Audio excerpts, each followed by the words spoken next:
Chez Mercedes, il y a 3 tailles de 4x4, l'énorme, le GL, le gros, le ML, et le petit, le GLK, que voici.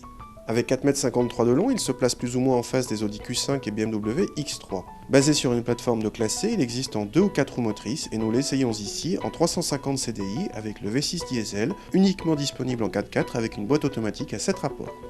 L'intérieur reprend le design très anguleux de la carrosserie, hésitant entre le rustique et le luxueux. L'équipement très fourni, les quelques touches de chrome ou les plaquages bois optionnels ne parviennent pas à gommer la qualité de plastique moyenne, de même que l'assemblage. A noter toujours le frein de parking au pied gauche, ne le cherchez pas au centre. Doté de ce V6 diesel de 231 chevaux très souple, le GLK accélère fort et affiche des performances de petite sportive.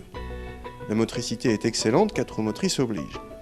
Néanmoins, le GLK est moins dynamique que ses rivaux et soigne plutôt le confort malgré une certaine tendance au roulis.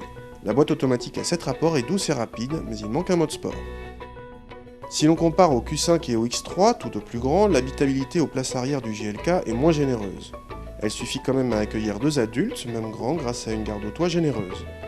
Sur notre version d'essai, nous disposions d'un réglage séparé de climatisation optionnel, ainsi que ses 2 toits ouvrants en option à 1 750 €. Avec ses 450 décimètres cubes de volume sous tablette, le GLK fait encore une fois moins bien que le Q5 dont le coffre dépasse les 500 décimètres cubes.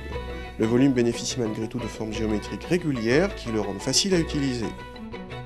Le dossier de banquette peut évidemment se rabattre en 2 tiers 1 tiers et former un plancher plat, mais la manipulation du couvre-bagages est fastidieuse. Comme ses rivaux de chez Audi et BMW, le GLK est avant tout à l'aise sur route. Il sait cependant faire les crapahuteurs si vous prenez le pack off-road qui transforme le GLK en baroudeur via des protections spéciales entre autres.